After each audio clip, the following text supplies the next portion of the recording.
Što da? Vama je poslao za vakancije igra, vi se s tim nosite. Pa vi ste dvije profesorice otpustili.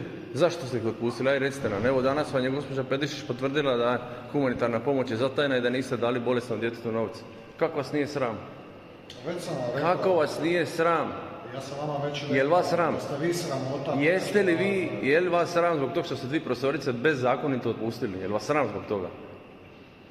Vjeroučitelj ste bili, suspendirani ste, više ne možete ni to biti. Ne iznosite laži, prvo ne iznosite laži. Ne možete biti vjeroučitelj. Iznesite laži. Jeste otpustili profesorice protuzakonito? Ne. Nego zašto ih otpustili? To će sud reći, niste vi sudac. Što su one napravile? Je li Sve, pa znate sve što je li niti jedna nepravilnost utvrđena u njihovom radu, da ili ne? Je. Koja? Sve ćete znati. Ajde recite, koja nepravilnost je utvrđena? Rekao sam, pustite me, čekam odgovor. Ma samo vi pričajte. Ako čekate odgovor na poziv, zašto držite slušalicu na uhu? Ja sam na dva mjesta. Zašto je njima uručen otkaz? Ajde. Pitajte njih. Ne, vi ste napisali da je iskrivljeno ponašanje. S njima ste dobri, oni vas plaćaju, pa neko vam ne kaže. Oni mene plaćaju. Da. To nije istina. Sram vas može biti. Da, mene. Sram vas može biti. svi znaju. Školski odbor vam je raspušten, Ivice. Ko vam je raspustio školski odbor? I to ćete znati sve. Ko vam je raspustio školski odbor? Zašto vam je raspušten školski odbor? Jeste radili po zakonu ili zato jer ste radili protuzakonito? Ćete odgovoriti na par pitanja? Hoćete li odgovoriti na par? Nisam ja sudac, ali vi ste profesoricama dali nezakonite otkaze. Zašto ste to napravili?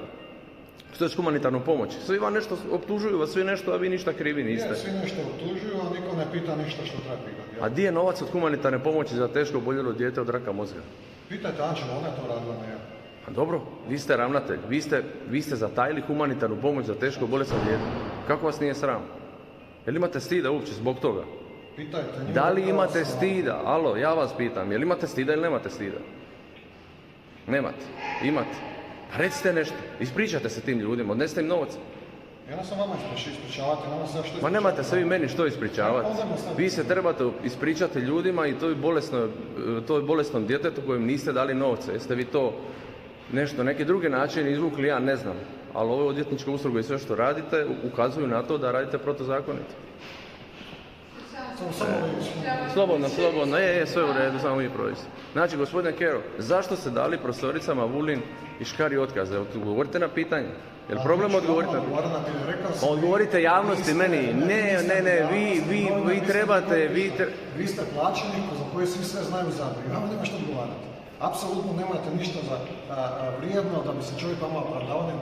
Ali nemate se meni što opravdavati, gospodine Kero. Javnosti se morate opravdati. Dobili ste 500 000 pregleda i preko 600 komentara, svaki negativan po vas. Je li moguće da su svi protiv vas, a da ste vi jedini ispravan? Da ste zatajili humanitarnu pomoć i da ste dvije profesorice nezakonito otpustili. Pitam vas, je li imate stid radi toga, je li vas sram? Ne, ponosan sam na to što sam napravio, što sam dao otkaz. To je za dobrobit škole i djelatnika i najponosniji sam na to. Tako je. Jeste sad sretni? Ili jeste? Niste. I nemate pojma što se u školi događa. Ali nije vas ne briga. Pa recite. Pa nije vas ne briga. Evo recite. Sve je rečeno, sve će briga. Recite što se u školi događa. Zašto ste im dali otkaz bez da ste ih iti jedan put upomenuli išta? Niti jedna prosvjetna inspekcija njima nije utvrdila ni jednu nepravilnost, a vama 100. Samo da mi iznosite laži. Nije. Su svaka po 2 puta. Nije istina. Nije istina. Prosvjetna inspekcija je rekla da vi lažete. Niste vidjeli dokumentaciju. A zašto je niste dostavili onda? Sva je dokumentacija na sudu. Sva. Ne. Znači, profesoricama Vulin i Škari niti jedna nepravilnost u radu nikad nije utvrđena od strane niti jedne inspekcije. I vi ste im dali otkaz? Osobe koja vas plaća neka daju papira. Pa mene niko ne plaća, nego vi ste... Nemojte pričati, svi sve znaju. Nemojte pričati. Niko nikoga ne plaća, može vas biti sram te objede iznositi. I za to ćete isto odgovarati na sudu jer ovo je javna stvar.